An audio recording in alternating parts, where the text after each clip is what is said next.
Em nome do Pai, do Filho e do Espírito Santo. Amém. Vinde, Espírito Santo, enchei os corações dos vossos fiéis e acendei neles o fogo do vosso amor. Enviai o vosso Espírito e tudo será criado, e renovareis a face da terra. Oremos. Ó Deus, que instruíste os corações dos vossos fiéis, com a luz do Espírito Santo, fazei que apreciemos retamente todas as coisas, segundo o mesmo Espírito, e gozemos sempre da sua consolação. Por Cristo nosso Senhor. Amém. Maria, sede da sabedoria, rogai por nós. São José, rogai por nós. Em nome do Pai, do Filho e do Espírito Santo. Amém. Meu querido irmão, minha querida irmã, seja muito bem-vindo ao nosso canal. Nós estamos percorrendo o nosso itinerário de reflexão sobre o livro dos Provérbios. Nesta obra, nós nos encontramos no prólogo, o qual corresponde aos 9 primeiros capítulos. E dentro do prólogo, nós estamos meditando a sessão que pode muito bem ser intitulada de Aviso contra o Adultério. E esta sessão compreende todo o capítulo 5º, o qual é composto de 23 versículos. Hoje nós vamos meditar Provérbios, capítulo 5º, versículo 18, o qual diz assim para nós: Seja bendita a tua fonte, e alegra-te com a mulher da tua juventude. Este versículo é de uma riqueza tão grande, meus irmãos, que eu peguei algumas anotações, frutos de reflexão também, de algumas pesquisas que fiz a respeito do sentido espiritual. E gostaria de partilhar com vocês. Por isso, eu já peço desde já desculpas se eu ficar me atendo muito aqui às anotações que eu fiz, que eu coloquei digitalizadas aqui no meu computador. Mas olha a grandeza desse versículo. Eu vou ler mais uma vez. Seja bendita a tua fonte e alegra-te com a mulher da tua juventude. O que esta palavra quer dizer para nós? Observemos. Eu quero chamar a atenção, em primeiro lugar, para algumas palavras que aparecem aqui. A palavra fonte remete ao que é íntimo, fecundo, espiritual e físico ao mesmo tempo. Fonte, portanto, aqui é metáfora para a vida, para a sexualidade ordenada, para o amor que gera, acolhe e permanece. Então, fonte aqui quer indicar exatamente essas três realidades: a vida, a sexualidade bem ordenada e o amor que gera, acolhe e permanece. Então, seja a tua fonte bendita, seja a tua vida bendita, seja a tua vida sexual no leito sagrado entre tu e a tua esposa, entre tu e o teu esposo, seja bendita. Seja o amor entre vocês dois, entre os dois. Esse amor que gera, esse amor que acolhe, esse amor que permanece, seja bendito. E o verbo bendizer, seja bendito, né? Aliás, ser bendito, abençoado por Deus, consagrado, fecundo, protegido, está o verbo baruch em hebraico, que indica isso. E o interessante também é que o verbo eulogemene no caso no grego, que é o verbo que aparece na versão grega, no caso a 70, né, o Antigo Testamento grego. Eulogemene é a mesma raiz da palavra Eucaristia, ação de graças. Para vocês verem quanto se trata de algo sagrado, de algo bendito, a ação de graças a Deus. É bendito neste duplo movimento. É bendito no sentido de ter a fonte em Deus e é bendito no sentido de nós rendermos graças, agradecermos ao Senhor pelo que Ele faz. O movimento do que vem de Deus para nós e de nós para Deus. Observemos. Aqui, o hebraico usa o verbo semar, o verbo de alegria profunda, semelhante a que se experimenta diante de uma colheita, de uma festa santa. É uma alegria comunitária, estável, celebrativa. É isso que o verbo que aparece aqui. E alegra-te com a mulher da tua juventude. Portanto, não se trata de uma alegria qualquer, de uma alegria passageira, mas de uma alegria que é mais do que prazer, é júbilo fiel, é de um amor que atravessa os anos, que começa a juventude e amadurece com a bênção de Deus. Olha que coisa linda. O que é interessante que quando o autor sagrado ele escreve, é óbvio, inspirado, ele escreveu inspirado pelo Espírito Santo, ele escolhe cada palavra, porque no original hebraico existem palavras que têm um peso muito forte. E esse é o caso do verbo alegrar-se. Semar. Semar. Eu vou repetir o significado do verbo alegrar-se. É mais do que uma alegria passageira. É uma alegria comunitária, estável, celebrativa. É nestes sentidos. Uma alegria estável, uma alegria celebrativa, uma alegria comunitária.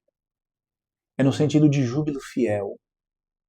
É um amor que atravessa os anos, já que se trata de uma alegria estável. Uma alegria fruto de um amor que atravessa os anos, que começa na juventude e amadurece com a bênção de Deus. Meus irmãos, este versículo é uma das mais belas expressões do que é o sacramento do matrimônio. É realmente o sacramento do matrimônio, é um caminho de santidade, fecundidade e alegria, marcado pela bênção divina. Santidade, fecundidade e alegria. É óbvio que o matrimônio, como todo e qualquer outro estado de vida, tem seus altos e baixos, tem suas dificuldades próprias, tem as tribulações que nós vivemos dentro desse estado. Porém, o matrimônio, dentro da visão cristã, dentro da visão católica, e esta visão que advém da palavra de Deus e da tradição da igreja, ele é um caminho de santidade, é um caminho de fecundidade, um caminho de alegria. De fato, o catecismo da Igreja Católica, deixe eu ver aqui, catecismo da Igreja Católica, quando fala do sacramento do matrimônio,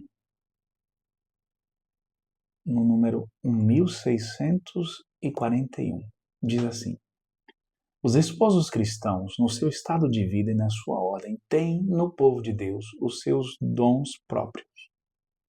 Esta graça própria do sacramento do matrimônio destina-se a aperfeiçoar o amor dos cônjuges e a fortalecer a sua unidade indissolúvel. Por meio desta graça, eles auxiliam-se mutuamente para chegarem à santidade pela vida conjugal e pela procriação e educação dos filhos. Portanto, o sacramento do matrimônio transmite uma graça especial, uma graça própria deste sacramento, que aperfeiçoa o amor dos cônjuges. É um amor que vai amadurecendo, que vai aperfeiçoando, é um amor que vai saindo cada vez mais do egoísmo e vai levando à autodoação e a fortalecer a unidade indissolúvel. E também por meio desta graça, além de aperfeiçoar, amadurecer o amor, de fortalecer a unidade indissolúvel, esta unidade fortalecida como consequência desse amor cada vez mais estruturado e amadurecido, também por meio desta graça, os cônjuges auxiliam-se mutuamente para chegarem à santidade. Eles se tornam instrumentos de Deus para ajudar o outro a chegar à santidade, a corresponder à vontade divina, a viver santamente, a viver de acordo com a vontade de Deus. E também pela vida conjugal, a santidade pela vida conjugal e pela procriação e educação dos filhos. É uma graça também que os ajuda, que os auxilia a educar e procriar os filhos. É uma graça, portanto, que, como é uma graça especial do Espírito Santo de Deus, que ajuda os pais a terem os dons do Espírito Santo. Aqueles dons do Espírito Santo que eles já receberam no batismo, na crisma. Esses dons são fortalecidos e direcionados diretamente para ajudar na criação e educação dos filhos. Que coisa linda, não é? Mas observemos que não se trata somente de uma realidade linda, não se trata de uma realidade romântica.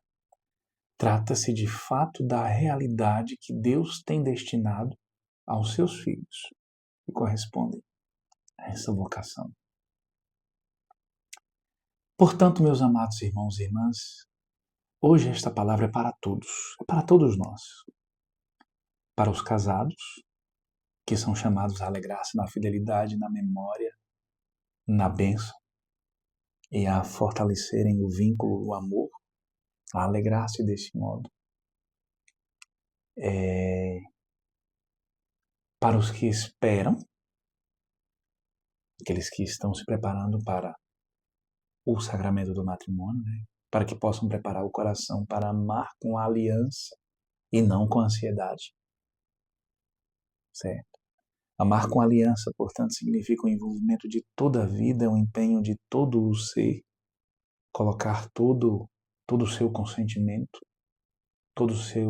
a sua vontade.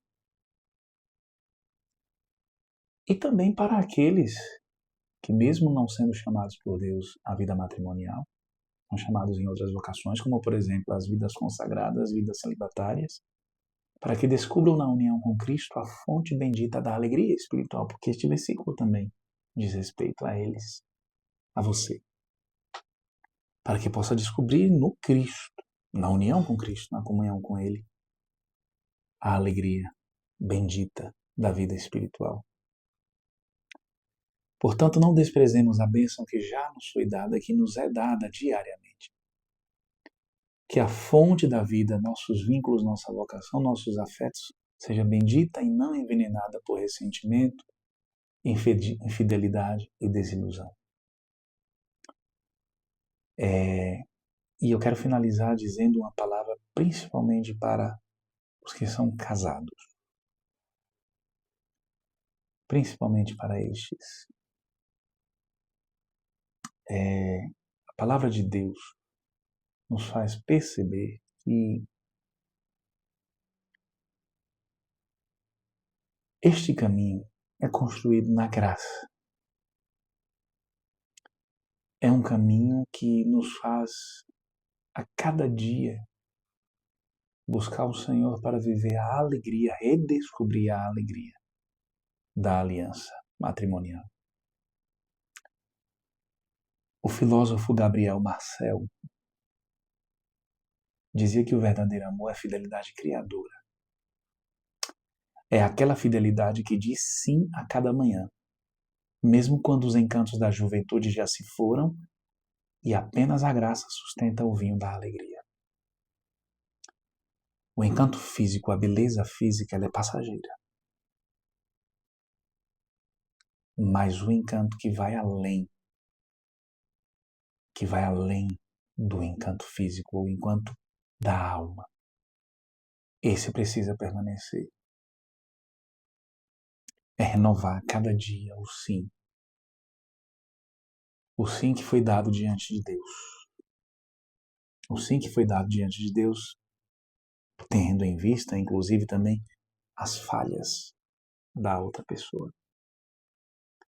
Mas um amor que foi fortalecido pela graça e que supera as falhas, que ajuda o outro a superar as falhas e que é justo esperar que o outro também o ajude, o auxilie na superação das suas falhas. Um encanto que vai além de enxergar a beleza física, a beleza da juventude, mas que faz com que você se enamore e se apaixone a cada dia, a cada manhã, todo dia, pela sua esposa, pelo seu esposo.